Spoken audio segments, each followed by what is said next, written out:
kok salamnya kurang semangat nih, padahal akhir tahun. Kayaknya jagung bakarnya belum siap nih ya. Assalamualaikum warahmatullahi wabarakatuh. Waalaikumsalam warahmatullahi wabarakatuh. Alhamdulillahi ala ihsani wa syukru lahu ala taufiqihi wa amtinani. Wa ashhadu an la ilaha illallah wahdahu la syarika lah ta'ziman li sya'nih. Wa ashhadu anna Muhammadan abduhu wa rasuluhu ad-da'i ila ridwanih. Allahumma salli wa sallim alaihi wa ala alihi wa ashabihi wa ikhwanih.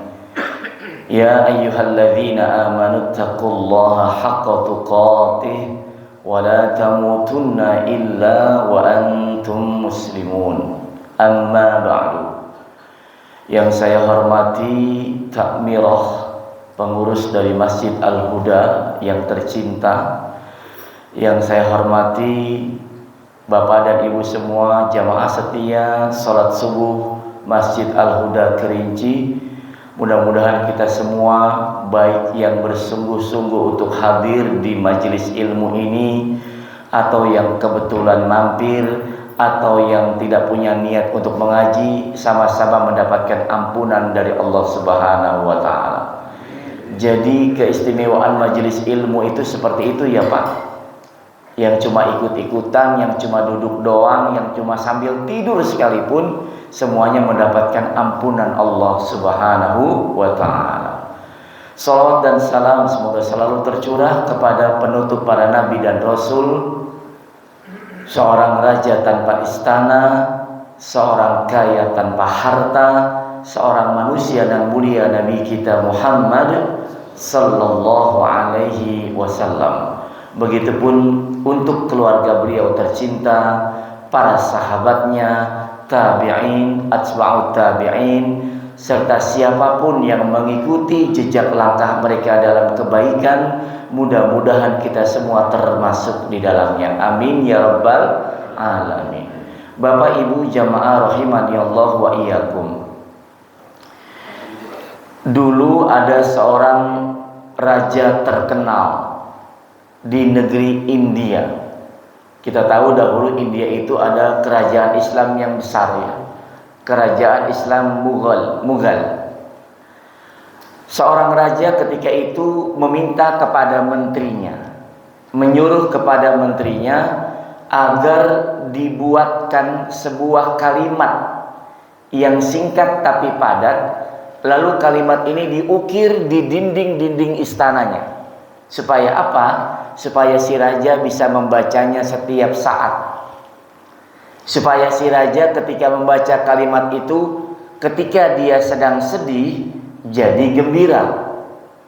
Ketika dia sedang senang, sedang menang dalam perang, maka dia pun jadi waspada. Kalimat yang singkat tapi padat. Maka menteri pun melaksanakan titah sang raja. Dilakukanlah sayembara di seluruh penjuru negeri.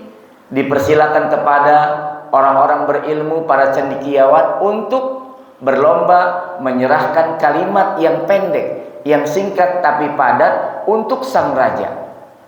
Setelah dilakukan sayembara, didapatilah seorang pemenang. Kemudian pemenang ini ya ternyata menampilkan sebuah kalimat yang luar biasa. Perhatikan kalimatnya. Yang akan diukir di dinding-dinding istana. Kalimatnya adalah hadzal waqtu sayamdi. Hadzal waqtu sayamdi. Artinya apa? Artinya waktu pasti akan berakhir. Cuma segitu, Pak. Waktu pasti akan berakhir. Maka diukirlah kalimat ini di dinding-dinding istana. Dan benar-benar memang kalau si raja membaca kalimat tersebut di saat dia sedang sedih, dia berpikir, kesedihan tidak akan lama. Waktu tidak berjalan statis. Kalau ada sedih, maka kesedihan pasti akan berakhir. Hadzal waqtu sayamdi. Berganti dengan kebahagiaan. Sebaliknya, di saat dia sedang menang, sedang jaya, sedang hebat, dia baca kalimat itu, dia tidak lupa diri. Hadal waktu sayamdi. Waktu pasti akan berakhir. Seberat apapun ujian menimpa kita, baik di tahun ini, di hari-hari kemarin, yang menghimpit beban kita, yang menyusahkan perasaan kita, pasti ada waktunya untuk berakhir. Begitu juga sehebat apapun prestasi kita, pencapaian kita di tahun ini, pasti ada masanya Allah akan balikkan, jatuhkan ke dalam kondisi yang tidak diduga oleh dirinya. Jadi begitulah waktu berputar. Hadzal waktu sayamdi. Nah, dengan begitu maka semua orang punya harapan ya Pak. Ya, kalau waktu pasti akan berakhir, semua orang punya harapan. Karena itu dikatakan tidak ada orang baik yang tidak punya masa lalu. Sebagaimana tidak ada orang jahat yang tidak punya masa depan. Coba kalimatnya luar biasa ya Pak ya. Nggak ada kok orang baik yang nggak punya masa lalu. Mungkin masa lalunya begitu kelam, tapi hari ini dia mendapatkan hidayah dan jadi orang baik. Betul? Begitu juga buat orang jahat, maka tidak ada orang jahat yang tidak punya masa depan. Selalu punya kesempatan untuk bertobat dan kembali menjadi orang baik. Hadzal waktu sayamdi. Waktu pasti akan berakhir, masa pasti akan berlalu. Nah, memang buat kita yang hidup di penghujung zaman, yang kelihatannya tanda-tanda hari kiamat sudah begitu banyak bertebaran ya Pak ya. Kalau yang pernah belajar kitab Asyratus Sa'ah, kita akan melihat begitu banyak tanda-tanda kiamat yang sudah bermunculan hari ini. Maka boleh dikatakan kita benar-benar berada di penghujung zaman. Dan di antara tanda kiamat itu adalah sebagaimana disabdakan oleh Nabi sallallahu alaihi wasallam, la taqumus sa'ah. Tidak akan terjadi hari kiamat hatta yataqarabaz zaman, sampai zaman saling berdekatan, alias waktu cepat sekali berlalu. Terasa nggak oleh kita? Kerasa banget ya. Tahu-tahu kita sudah berada di bulan Desember. Sebentar lagi Januari tahun baru Masehi. Tahu-tahu kita sudah berada di bulan Jumadil Akhir sekarang ya. Jumadil Akhir, Rajab, Sya'ban, apa? Ramadan. Subhanallah. Waktu berputar begitu cepat. Sehingga kata Nabi, lanjutan hadisnya, setahun bagai sebulan. Sebulan bagai sepekan. Sepekan bagai sehari. Sehari bagai as-sa'ah, 1 jam. 1 jam bagai terbakarnya daun kurma yang kering, cepat sekali. Begitulah waktu yang terjadi di akhir zaman ini. Pak, dulu kita kalau nungguin Ramadan lama banget, betul ya? Kalau sudah masuk 1 Ramadan, dulu kita masih remaja. Pernah remaja nggak? Pernah ya? Pernah kan ya? Pernah. Atau langsung tua? Ya, kalau sudah masuk 1 Ramadan, lalu mak bapak kita sudah beliin baju baru, taruh di lemari. Tiap hari itu baju kita buka, kita lihat ya, kita tengok lemarinya, kita buka lemarinya ya. Baju barunya kapan dipakainya, lebarannya lama banget, betul ya? Tapi hari ini cobain, sudah ke Ramadan dekat, masuk 1 Ramadan, tahu-tahu sudah lebaran. Begitulah waktu cepat sekali berlalu. Hari ini Pak, kami disibukkan dengan persiapan untuk haji tahun 2024. Ternyata tinggal 5 bulan lagi, coba bayangin ya. 5 bulan lagi, makanya pemerintah lagi sibuk sana sini berita tentang haji begitu menggema hari ini. Ya, sedang diseleksi petugasnya, segala macamnya, dipersiapkan hal-halnya. Masya Allah. Waktu begitu cepat berlalu, itulah yang terjadi di akhir zaman ini. Tetapi Pak, uniknya waktu kita ini di alam dunia ini, kalau dibandingkan dengan waktu di sisi Allah, di negeri akhirat, itu nggak ada apa-apanya Pak. Nggak ada apa-apanya. Maka dijelaskan dalam surah Al-Hajj ayat 47, Inna yawman 'inda rabbika ka'alfi sanatin mimma ta'uddun. Kata Allah Ta'ala, sesungguhnya 1 hari di sisi Allah. Berapa hari Pak? 1 hari di akhirat di sisi Allah itu sama dengan 1000 tahun menurut perhitungan kalian. Jadi 1000 tahun di dunia sama dengan berapa hari di akhirat? 1 hari doang. Sekarang kita ubah pecahannya. 1000 tahun di dunia, 1 hari di akhirat. 1000 tahun di dunia, 24 jam di akhirat, betul? Kalau kita pakai jam-jaman. Nah, 1000 tahun kelamaan Ustadz. Hari ini hampir nggak ada manusia yang usia 1000 tahun kecuali Nabi Nuh, Nabi Adam, gitu ya. Kita turunkan, jangan 1000 tahun deh. 125 tahun di dunia, itu kan waktu yang panjang ya Pak. Itu sama dengan 3 jam saja di akhirat. 125 tahun sama dengan 3 jam saja di negeri akhirat. Kita turunkan lagi, 125 juga masih kelamaan. Kita turunkan jadi 62,5 tahun. 62,5 tahun. Itu sama dengan 1,5 jam saja di negeri akhirat. Padahal usia kita rata-rata kan kata Nabi 60 sampai 70 tahun. Jadi 62,5 tahun sama dengan 1,5 jam saja.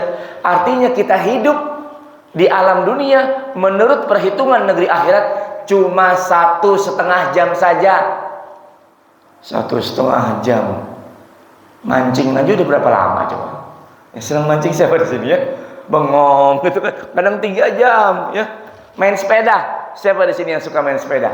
Wah, bisa berjam-jam gitu kan. 1,5 jam saja Pak. Menurut perhitungan akhirat kita hidup di alam dunia. Apalagi kalau patokan usia Nabi berapa Pak? Usia Rasulullah berapa? 60? 63, jangan nambahin Pak. 63 tahun ya. 63 tahun saja usia Rasulullah. Artinya apa? Kalau sekarang ada orang usianya 60 tahun, nih kalau saya lihat tampang-tampangnya sih udah 60, udah ada ini ya. Kalau 60 tahun usia kita sekarang tinggal berapa tahun lagi? Hah? Kalau patokannya Nabi kurang lebih 3 tahun lagi kan ya. Nah sekarang saya tanya, kalau ada orang hari ini usianya sudah 62 tahun 11 bulan, tinggal berapa tahun lagi? Sebulan lagi. Ya udah dah, jangan pantangan gitu ya. Masya Allah. Ya sebulan lagi. Allahu Akbar. Jadi kalau ada orang usianya 70 tahun sudah lewat batasnya. Sudah harus sering ke masjid, udah nggak usah disuruh. Sholat malam otomatis bangun sendiri tuh. Allahu Akbar. Bonus dari Allah begitu banyak ya. Nah sekarang bagaimana perkataan para ulama? Saya kutipkan dari perkataan Al-Imam Al-Hasan Al-Basri rahimahullahu ta'ala. Beliau pernah berkata, perkataan yang menakjubkan. Perhatikan dengan baik. Ad-dunya thalathatu ayyam. Ghada, amsa, ghada, wa yaum. Dunia itu cuma 3 hari. Amsa kemarin, ghada besok, al yaum hari ini. Betul nggak? Bener ya?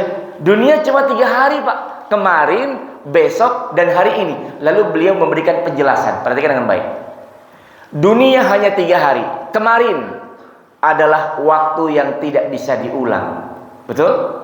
Bohong, ada mesin waktu itu bohong. Ya, waktu nggak bisa diulang. Masa-masa kita jaya dan remaja, dikala wajah begitu tampan, kulit belum keriput, ya perut masih lurus gitu ya.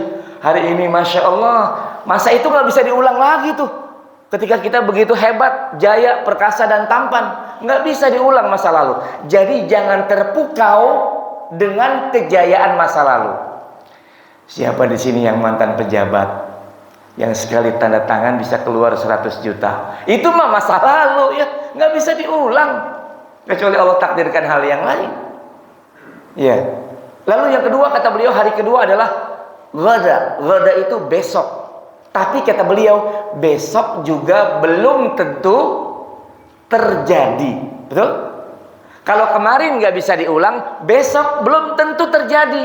Kita boleh bikin rencana, bikin konsep untuk perencanaan esok hari, tapi faktanya terjadi atau tidak ada yang bisa jamin. Jangankan besok, nanti siang siapa yang bisa jamin masih bisa makan siang bersama keluarga? Nggak ada yang bisa jamin kan? Karena bicara tentang ajal itu rahasia Allah. Jadi luar biasa ya Pak. Kalau kemarin nggak bisa diulang, hari keduanya besok belum tentu terjadi. Tapi jangan khawatir, kata beliau, kita punya satu hari lagi, yaitu al-yaum, hari ini, di mana kita mau berbuat apapun terserah kita. Kita mau beramal, mau berbuat dosa, mau sedekah, mau kikir, iya, mau berbakti sama orang tua atau durhaka sama orang tua, mau memenuhi panggilan adzan berkumandang berjamaah di masjid atau sholat di rumah saja. Pilihan kita sekarang, al-yaum, sekarang waktunya. Maka jangan sia-siakan hari ini. Jangan terpukau dengan masa lalu yang tak bisa diulang. Jangan terpukau dengan perencanaan hari esok yang belum tentu terjadi. Pikirkan hari ini kita mau berbuat apa. Sebab bagaimana keadaan kita di masa depan bergantung usaha kita di hari ini. Semua sepakat ya? Begitu juga nih keadaan kita hari ini, yang misalnya ekonominya pas-pasan, ibadah susah, ngapal doa lama, baca Quran belepotan, itu kan karena perbuatan kita di masa lalu, betul? Yang kita malas untuk majelis taklim, buahnya hari ini. Maka jangan sia-siakan hari ini agar di masa depan kita mendapatkan kejayaan dan kecemerlangan. Ya, maka kita bicara sebenarnya yang nyata saja. Hari ini kita mau berbuat apa? Karena itu ada sebuah pepatah Arab mengatakan, baydatul yaum khairun min dajajatil ghad. Telur, sebutir telur hari ini lebih baik daripada ayam esok hari. Orang kalau disuruh milih telur atau ayam, ya gedean ayam, begitu kan? Dagingnya lebih banyak. Tetapi kata pepatah mengatakan, sebutir telur hari ini lebih baik daripada seekor ayam esok hari. Karena esok hari mah belum tentu juga datang. Kan hari ini zamannya orang di PHP-in ya Pak. Apa PHP-nya singkatannya? Pemberi harapan palsu. Hari ini kita sering di PHP-in ya Pak ya. Termasuk nih bapak-bapak nih di PHP-in nomor sekian, nomor sekian, nomor sekian gitu kan. Masya Allah. Jangan sampai kita jadi korban PHP lagi kayak dulu Pak. Iya kan? Hari ini kita rasakan keadaan kita kan. Jangan mau PHP, pakai akal yang cerdas, datang ke majelis ilmu dengan dengarkan saran para guru, gitu kan? Al-yaum kita manfaatkan sebaik-baiknya. Hari ini menentukan masa depan kita. Al-Imam Ibnu Qayyim Al-Jauziyah berkata, al-waqtu kasayf. Waktu itu laksana pedang. Jika keliru menggunakannya, maka pedang itu yang akan menebasmu. Artinya apa? Kita perang pakai pedang yang bagus, indah, hebat, tajam, pedang unggulan. Tapi kita nggak mampu menggunakannya. Bisa jadi pedang yang direbut oleh musuh, kita yang ganti yang ditebas. Na'udzubillah ini dari. Begitulah waktu. Lalu kata beliau lagi, jika engkau tidak disibukkan dalam kebaikan, pasti akan disibukkan dengan keburukan. Pilihan cuma dua ya Pak, baik atau buruk. Ustadz, kalau yang ragu-ragu bagaimana? Itu termasuk buruk. Yang syubhat, yang ragu-ragu itu termasuk keburukan. Cuma ada dua Pak, yang baik atau yang buruk. Kalau engkau tidak disibukkan dengan kebaikan, niscaya engkau akan disibukkan dengan keburukan. Coba, hari ini pilihan orang bangun tidur enaknya ngapain Pak? Enaknya ngapain Pak? Nonton TV berita tentang capres. Wah, sambil ngopi, betul ya? Oh, sambil, enggak, yang benar begini, seolah-olah paling tahu. Ya. Oh, itu kan waktu itu begini, wah, gibahin semua orang. Ya. Dengan yang duduk di majelis ilmu sekarang, mana yang lebih mulia? Nggak usah dikatakan ya Pak ya. Allah karim. Ini malaikat sedang mengepakkan sayapnya di atas kita, mendoakan kita tanpa henti sampai selesai Pak. Allahumma gfir lahum, Allahumma watub alaihim, kata malaikat. Didoakan terus. Saya tanya, kalau doa malaikat itu kabul nggak? Oh, jangan ditanya. Coba, pilihan cuma dua ya Pak ya. Selalu begitu. Hari ini mau ikut bantuin ngasuh cucu atau betulin sepeda motor. Itu pilihan juga ya, pilihan juga. Hari ini mau buka handphone sambil baca tafsir atau mau bales WhatsApp yang banyak dari grup alumni. Kan sekarang grup alumni itu macam-macam ya Pak ya. TK, SD, SMP, SMA, kuliah. Semuanya menyibukkan nggak? Menyibukkan. Dan datanya bicaranya cuman, halo, jalan kemana kita sekarang, gitu kan? Kebanyakan hal-hal yang tidak bermanfaat. Ya jarang sekali mereka kumpul lalu bakti sosial misalnya, itu kan bagus kalau begitu ya. Masya Allah, pilihan ada di depan kita. Kalau engkau tidak disibukkan dalam kebaikan, engkau pasti akan disibukkan dengan keburukan. Rasulullah SAW bersabda, ni'matani maghbunun fihima katsirum minan nas. Ada dua nikmat. Berapa nikmat?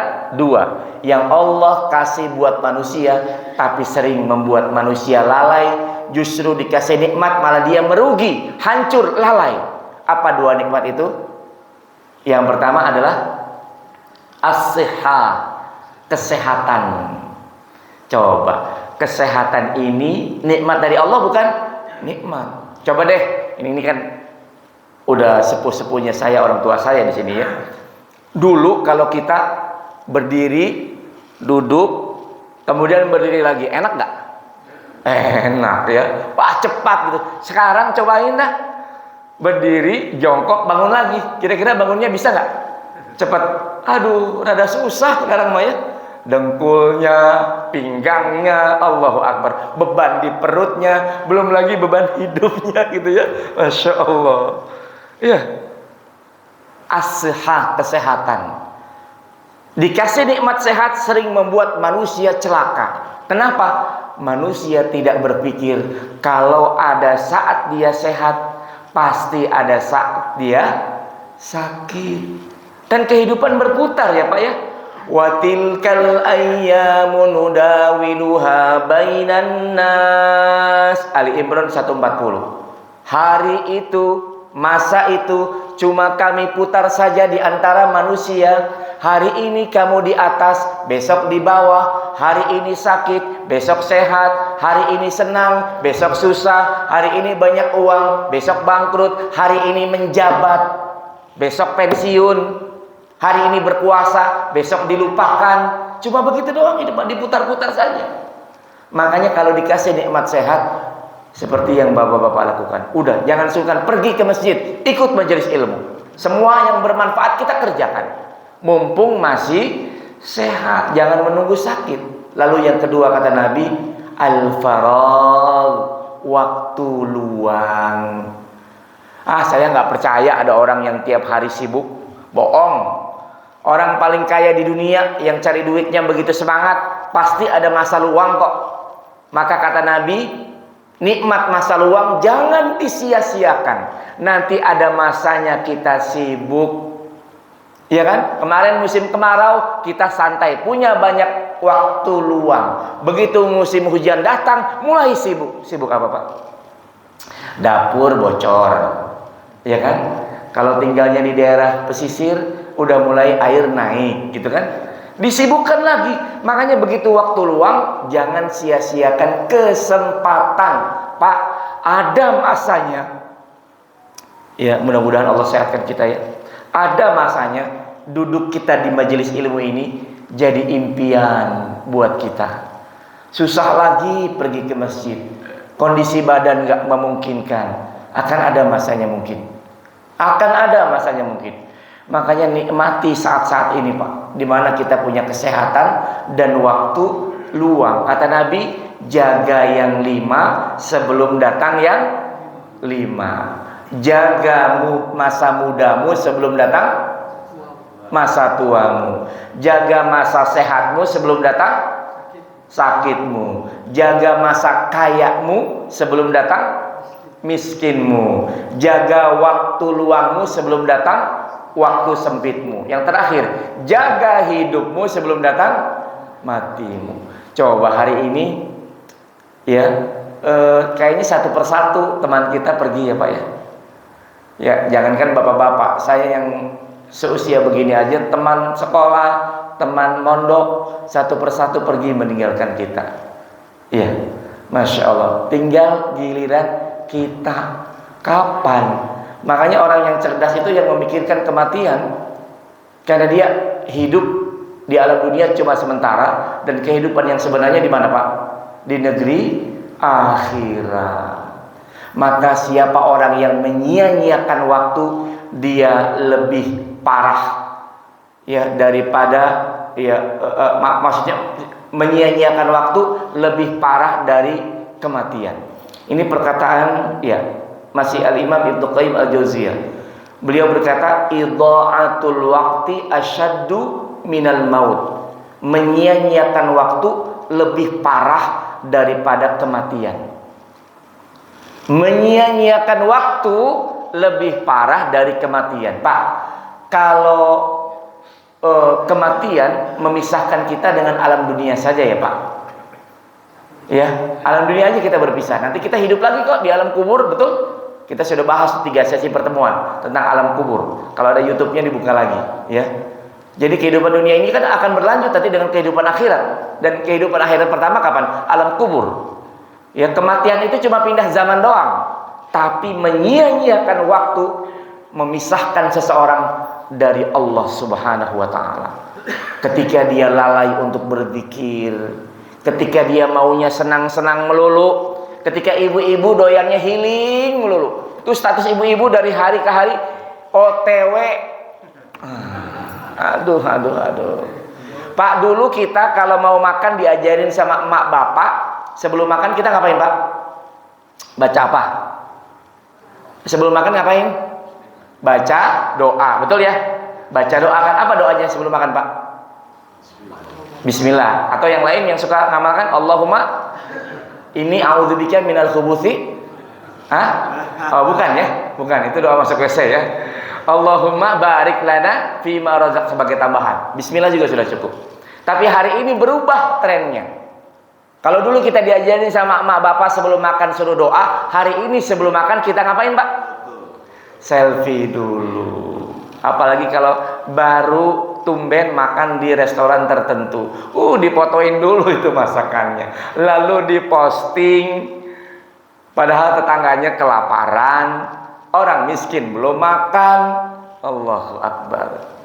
Ya, maka menyia-nyiakan waktu lebih parah daripada kematian itu sendiri.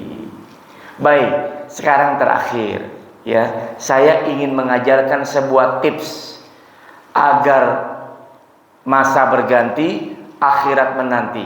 Agar masa boleh berputar, waktu boleh berganti, tapi kehidupan kita tidak merugi. Saya ingin memberikan tips bagaimana caranya supaya kita tidak rugi waktunya, tidak sia-sia waktunya. Tipsnya ada dalam satu surah di Al-Quran, yang surah ini boleh dibilang surah yang pendek.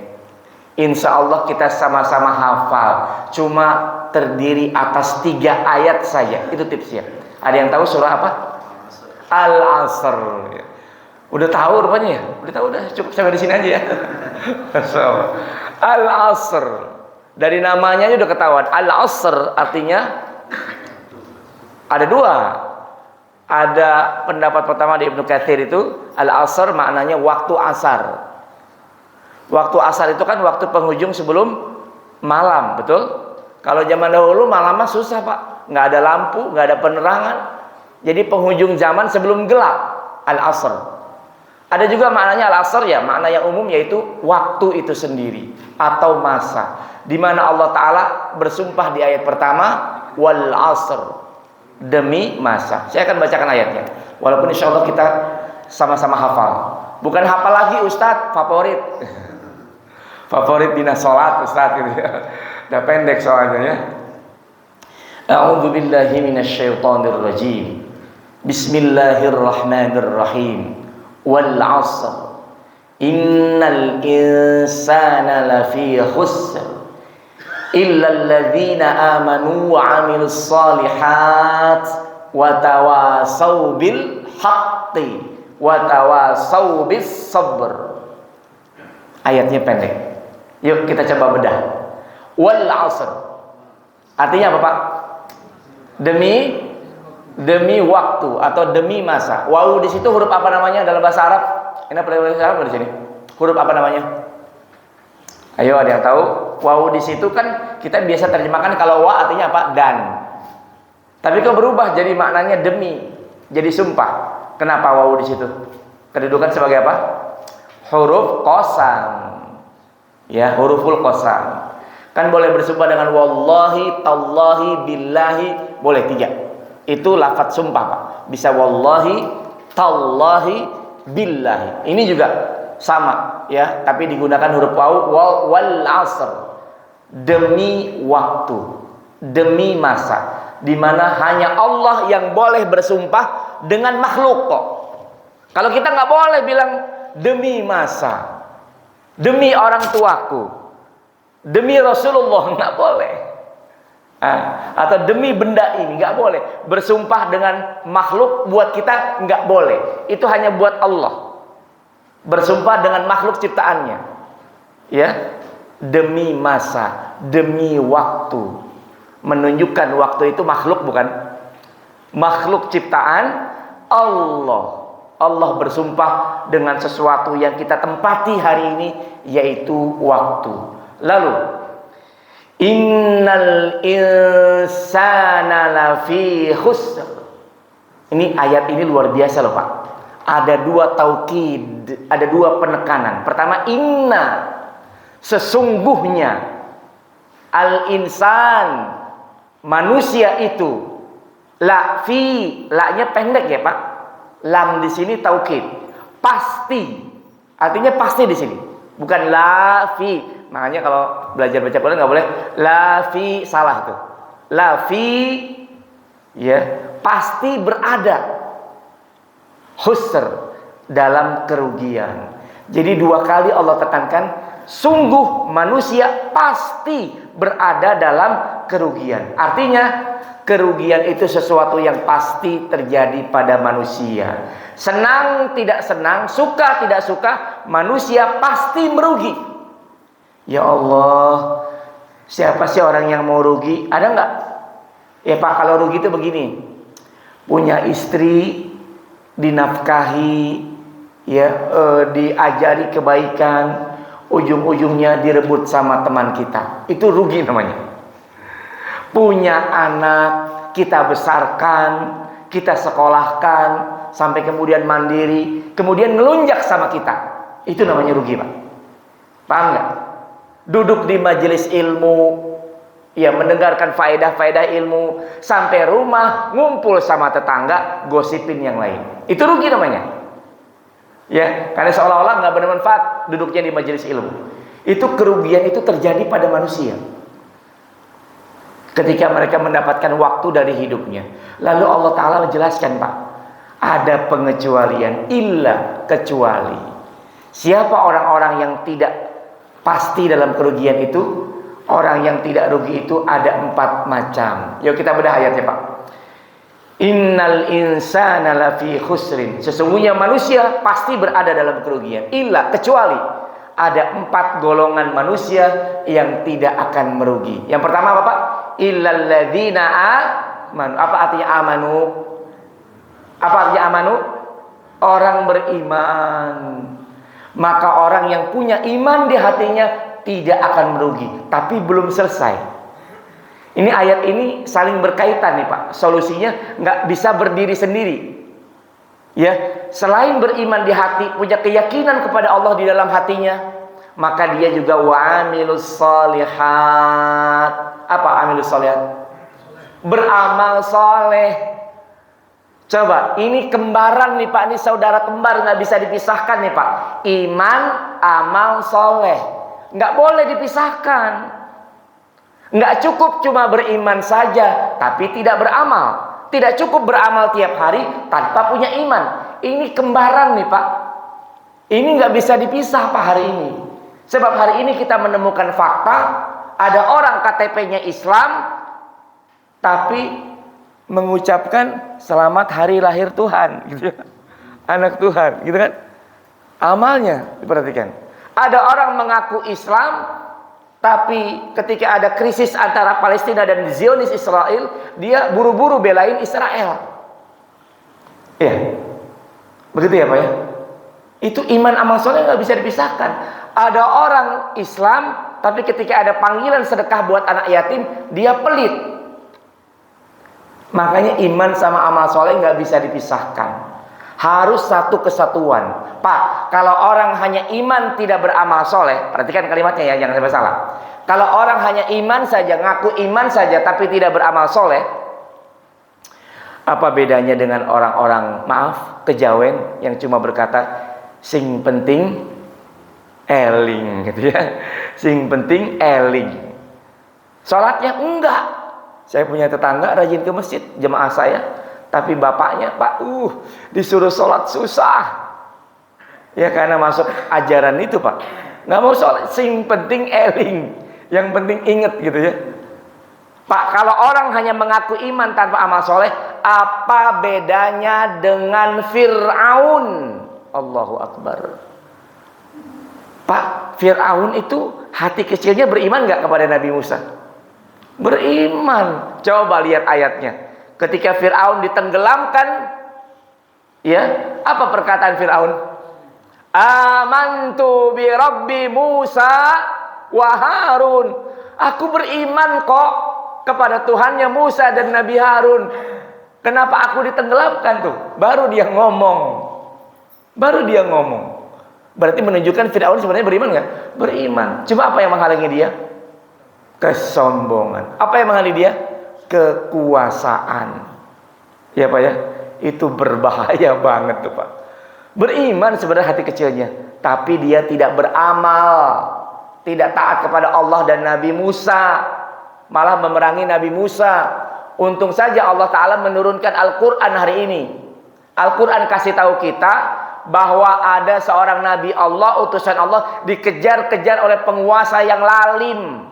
Al-Quran yang kasih tahu kita ya Pak ya. Coba Al-Quran tidak turun kepada kita, hari ini kita akan berkata ada seorang teroris dikejar-kejar oleh pemimpin yang adil. Betul? Al-Quran yang ngasih tahu untungnya ya Pak ya. Al-Quran yang ngasih tahu coba. Kalau bicara fakta sejarah, bisa jadi ahli sejarah kalau nggak lihat Al-Quran, itu akan mengatakan, tuh ada seorang teroris bersama pengikutnya dikejar-kejar oleh seorang raja yang hebat, Fir'aun. Masya Allah. Makanya hati-hati, kita memang harus belajar Al-Quran. Supaya apa? Supaya pemahaman kita lurus dan benar. Setelah Al-Quran, bukan setelah, bersamaan dengan belajar Al-Quran, harus belajar sunnah-sunnah Nabi Sallallahu Alaihi Wasallam. Jadi iman dan amal soleh penting. Sekarang saya balik Pak, saya balik. Kalau tadi beriman saja tidak cukup tanpa amal soleh, saya balik sekarang, perhatikan. Beramal soleh saja tidak cukup tanpa dasar iman. Banyak kayak yang begitu? Banyak orang di luar sana ya Pak ya. Pak dahulu ketawa ya Pak. Dahulu di negeri India, belum lama ya, ada seorang nenek tua, tiap hari kerjaannya memberikan makan buat orang miskin. Siapa namanya? Bunda Teresia. Amal soleh enggak? Amal soleh ngasih makan orang miskin. Sedekah itu amalan yang dahsyat loh Pak. Tapi sayangnya dia tidak punya iman. Maka dua-duanya nggak bisa dipisahkan. Seperti saudara kembar. Ya Pak ya. Nah setelah dua ini iman dan amal soleh, maka dia insya Allah tidak akan merugi. Tapi lengkapi dengan yang ketiga dan keempat. Watawasau bil haqqi. Tawasau. Ini pengulangan. Saub ya. Sau itu kita sering nyebut kata tausiyah. Itu satu akar kata. Dikasih awalan tawasau, itu maksudnya saling memberi nasihat. Ya, wa tawasau bil haqqi, saling memberi nasihat kepada kebenaran, kepada ilmu. Berdakwah, ngajarin kebaikan, seperti insya Allah yang saya kerjakan. Seperti yang bapak-bapak kerjakan di rumah. Sampai rumah, bapak berkata, nak, kamu ini udah waktu sholat masih pegang handphone. Itu berdakwah Pak. Enak, sebelum tidur sikat gigi dulu. Itu berdakwah Pak. Enak, sekarang kamu waktunya baca Quran. Itu berdakwah Pak. Umi, jangan main handphone mulu. Atau Umi, sebentar atau Abi ini lagi lihat TikTok nih, barang yang murah sekarang apa gitu ya. Live di YouTube gitu kan. Di mana? Live di Facebook gitu kan. Mama belanjanya sekarang handphone, keren banget ya. Masya Allah. Tapi itu kalau dilakukan dengan berlebihan salah. Salah. Kita memberi nasihat, Pak waktunya sholat sekarang Umi, ya sholat dulu sekarang. Sholat di awal waktu. Itu nasihat. Itu nasihat. Nggak usah yang berat-berat lah Pak lah, nggak usah yang berat-berat. Dan tujuan dari ngaji ini kan bukan supaya bisa jadi ustadz gitu kan, untuk diamalkan kan ya. Ibu-ibu belajar ngaji, belajar ilmu bukan untuk gantiin mama dedeh, bukan ya, bukan. Tapi untuk apa? Untuk diamalkan. Berdakwah Pak, ini poin penting. Saling memberi nasihat kepada kebaikan. Sebab Pak, itu bermanfaat nasihat itu Pak. Walaupun orang hari ini mungkin gak menerima, tapi besok bisa jadi menerima. Pak, saya pernah diadili sama tetangga saya. Diadili, dipanggil, dimarah-marahin Pak. Dulu awal-awal saya tinggal di Depok. Ya, apa marahinnya? Ustadz, sini, bentar, duduk. Ustadz, kenapa sih? Gak mau maulidan. Gak mau lidan gitu ya. Ya, mungkin bahasanya kurang tepat. Bukan gak mau gitu ya. Ya kalau kebetulan saya hadir di tempat itu ya hadir ya. Tapi mungkin niatnya berbeda. Begitu kerasnya Pak, dia orang Aceh. Tahu sendiri kan Aceh kuat banget ya kecemburuannya sama agama. Diadili saya Pak. Tapi hari ini Masya Allah semuanya berubah. Hari ini dia menjadi salah seorang penyokong dakwah saya yang terbaik. Dengan apa? Dengan kesabaran. Makanya poin berikutnya apa Pak? Setelah kita memberi nasihat kepada kebenaran apa Pak? Tawasau bis sabr. Saling memberi nasihat kepada kesabaran. Sebab yang namanya dakwah, menyampaikan ilmu itu tidak bisa kalau tanpa sabar. Mengubah anak yang sudah kadung kita celakai, bukan celakakan. Anak kan kita kasih celaka Pak. Betul? Coba siapa di sini yang nggak ngaku? Semua anak kita celakai. Dengan dikasih apa Pak? Dikasih benda yang satu ini. Cenderung lebih memberi celaka dibandingkan kebaikan. Akhirnya mereka jadi kecanduan dan seolah-olah nggak tahu mau ngapain kalau nggak main handphone. Betul nggak? Ini bahaya sekali. Kita yang kasih. Padahal coba lihat An-Nisa ya lembaran pertama bagian bawah itu menunjukkan nggak boleh menyerahkan harta kepada anak yang belum cukup akalnya. Sekarang anak handphonenya sudah pada canggih, lalu kita pasang wifi yang cepat di rumah, anak dibiarkan masuk kamar lalu berselancar di dunia maya. Allahu Akbar. Nggak takut kita dia gede sebelum waktunya? Nggak takut kita dia berbuat maksiat di kamarnya? Allah Karim. Paham? Kita sendiri yang membeli celaka. Nah kalau sudah terlanjur begitu, itu ngerubahnya repot Pak. Repot, coba bayangin aja. Ya anak itu seolah-olah nggak bisa berbuat apa, bingung mau ngapain kalau nggak main handphone. Ini penyakit di semua, hampir kebanyakan rumah orang-orang Islam ini. Ya Pak ya. Dan mengubahnya repot, makanya diperlukan kesabaran. Harus diubah, udah terlanjur kita yang memberi celaka, pelan-pelan kita harus rubah. Ya mungkin bertahap, kasih jam-jaman dulu. Ya kalau masih belum taat, diancam dihapus aplikasinya, gitu kan? Itu harus kita lakukan Pak. Jangan sampai kita ditanya nanti di alam kubur, mengapa kamu berikan handphone kepada anakmu yang membuatmu anakmu melihat gambar-gambar porno, video porno, gitu kan? Yang membuat anak-anakmu besar sebelum waktunya. Yang membuat anak-anakmu senang gemar main games. Sampai ada anak kecil Pak, anak kecil itu lagi tidur tangannya begini-begini Pak. Pernah lihat videonya nggak? Innalillah. Itu terjadi. Itu terjadi. Kita memang harus bersabar kalau sudah kadung begini ya Pak ya. Nah sekarang apa makna sabar? Al-habsu wal kaffu. Ya, kita persingkat saja. Makna sabar itu al-kaffu wal habsu. Artinya menahan diri, kurang lebih begitu. Jadi sabar itu maknanya menahan diri tatkala melihat kenyataan tidak sesuai dengan harapan, maka kita menahan diri. Pak, sabar itu bukan langsung membalas, tapi menahan diri dari membalas justru. Kita tahan diri kita. Kalau tetangga ujuk-ujuk bikin status, ya kita alhamdulillah dapat rezeki, bisa beli motor NMAX baru misalnya kan, harganya 35 juta. Tiba-tiba tetangga bikin status, utang aja belum dibayar, iuran RT aja telat melulu, belaga beli motor baru. Nah Ibu-ibu sering digituin Mas ya. Sering digituin. Oh, status OTW melulu gitu kan. Baju pakai brand rendahan ya. Terus aja begitu. Nggak akan pernah sepi kita dari omongan orang, Pak. Ya, makanya ketika ada seorang lelaki mengadu kepada seorang imam, "Ya imam, saya pengen tinggal di satu tempat di mana orang nggak gangguin saya, tetangga nggak gangguin saya, nggak ada gangguan sama sekali." Sama imamnya dibawa, dituntun, "Yuk, di sini tempatnya, saya tahu." Dibawa kemana, Pak? Ke kuburan. Nuh, di sini tempat kamu nih kalau nggak pengen diganggu. Ya, paling diganggu malah hari sama demit gitu kan. Sama penampakan gitu ya. Di sini kalau nggak mau diomongin orang, di sini nih. Itu omongan orang itu sudah bagian dari apa, Bu? Pak, dari bagian dari romantika kehidupan, betul ya, Pak ya? Masya Allah. Dibikinin status di sini sama tetangga, jangan langsung membalas. Langsung balas, panas dia ya. Kalau berani ngomong aja langsung, gak usah nyindir-nyindir lewat status gitu kan.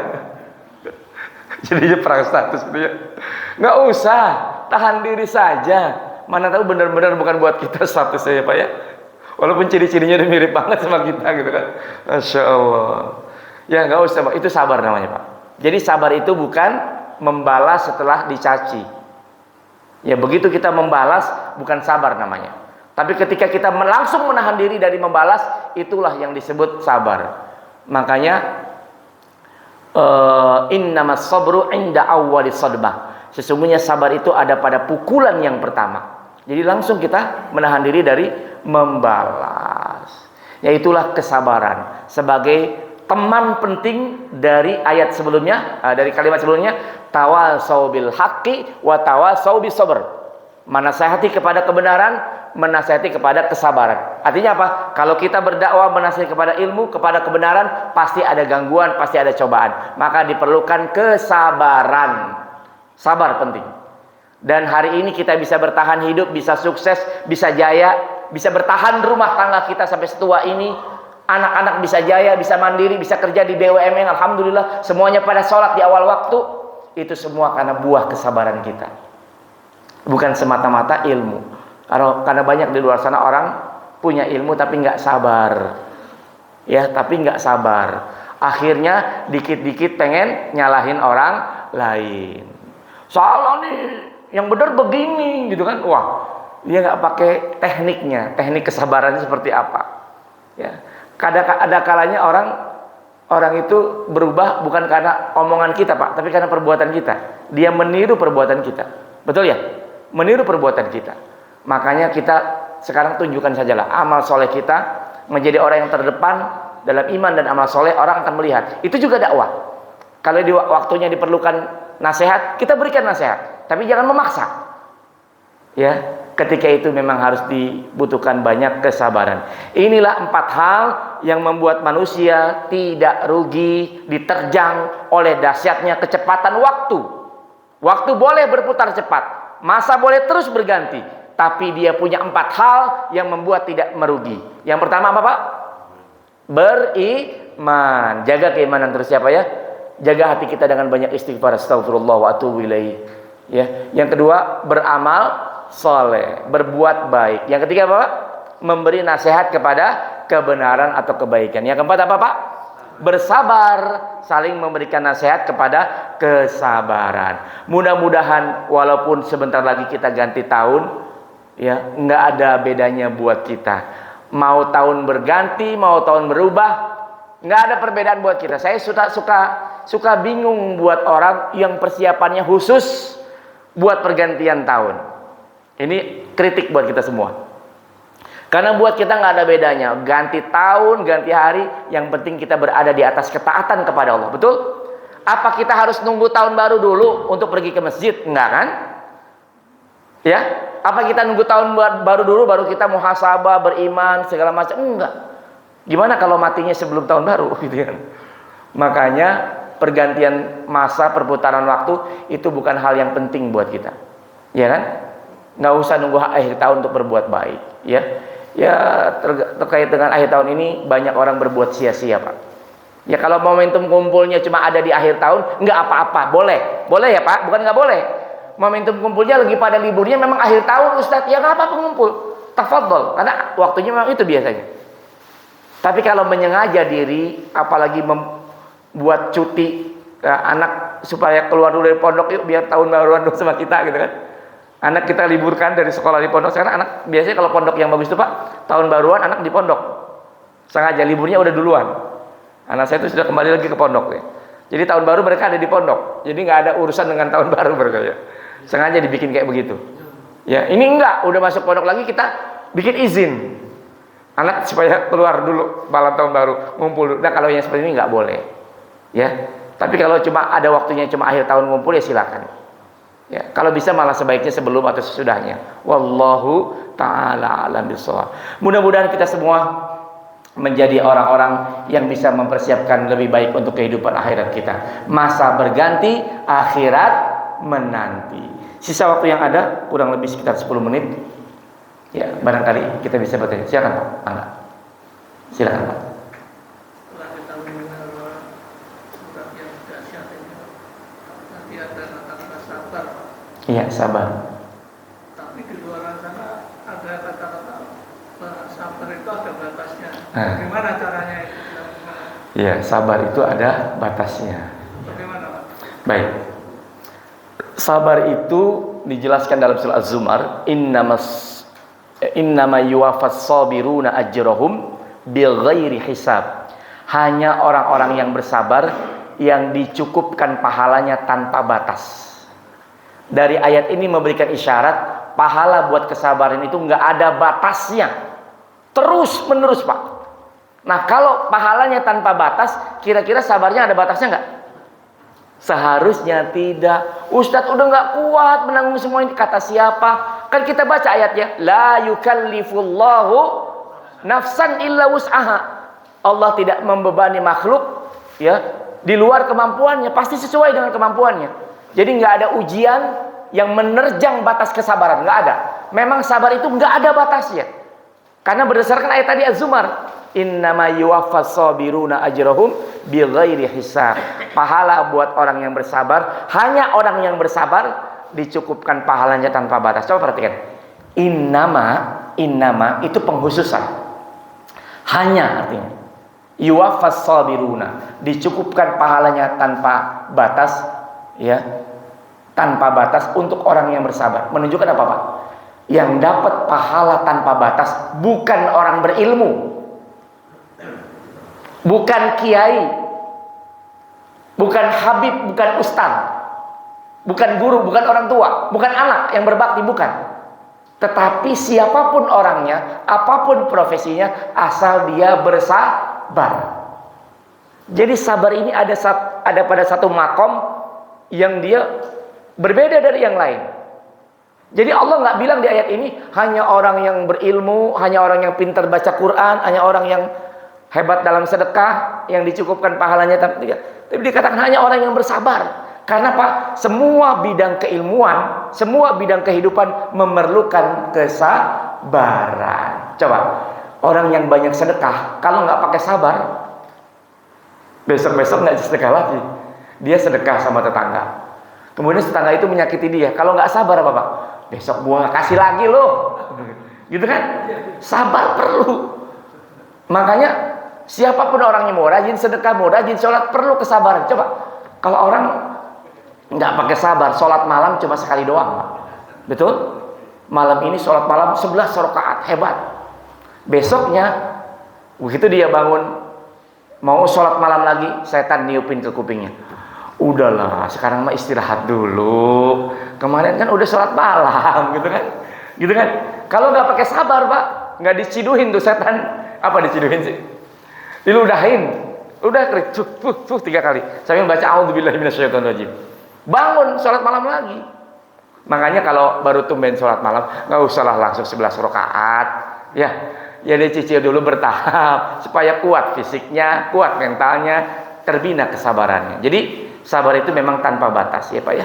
Dan saya nggak percaya kalau ada orang bilang saya sudah berada di batas kesabaran saya. Bohong. Berarti memang dia nggak sabar. Ya, wallahu a'lam. Barangkali yang lain ada? Oh iya, silakan Pak. Waalaikumsalam warahmatullahi wabarakatuh. Ustaz, di bacaan kami kebaikan dan keburukan. Saya baca di Al-Quran bahwa apabila kebaikannya lebih besar dari keburukannya, Iya. dia masuk surga. Iya. Dan apabila keburukannya lebih besar dari kebaikannya, Iya. dia masuk neraka. Iya. Apakah itu seperti matematik? Matematik misalnya kebaikannya 51%, Iya. keburukannya 49%, berarti dia masuk surga. Iya. Jadi 49% yang keburukan itu kan dosa itu. Iya. Apa itu diadili apa enggak? Apa sistemnya matematis tadi? Iya. Asal lebih besar aja sedikit dah, pokoknya masuk surga. Ya, Iya. asal 55% nggak perlu 2 putaran gitu. Jadi keburukan tadi, dosa tadi nggak dihitung gitu. Iya, baik. Apa nggak diadili, nggak dihukum gitu. Jawabannya benar demikian. Innallaha latifun khabir. Allah itu maha halus dan maha teliti perhitungannya. Seperti itu, Pak. Bahkan jangankan seperti itu, dosanya banyak, tapi dia bertauhid. Itu bisa hilang dosanya, Pak. Makanya kata Nabi SAW, siapa orang mendatangiku, hadis qudsi ya Pak, Allah berfirman, siapa orang mendatangiku dengan dosa sepenuh jagat, bayangin, tapi dia tidak pernah menyekutukanku dengan sesuatu apapun, dia tidak pernah berbuat syirik, nggak pernah pergi ke dukun, nggak pernah panggil pawang hujan, nggak pernah baca ramalan bintang, nggak pernah percaya sama jimat, dia nggak menyekutukan Allah, maka kata Allah, aku akan memberikan ampunan kepadanya sepenuh jagat juga. Karena apa? Karena ada amalan-amalan yang nilainya langsung bikin naik, Pak. Ya, termasuk tauhid, sabar juga, apalagi sedekah juga. Jadi memang ada amalan-amalan yang bisa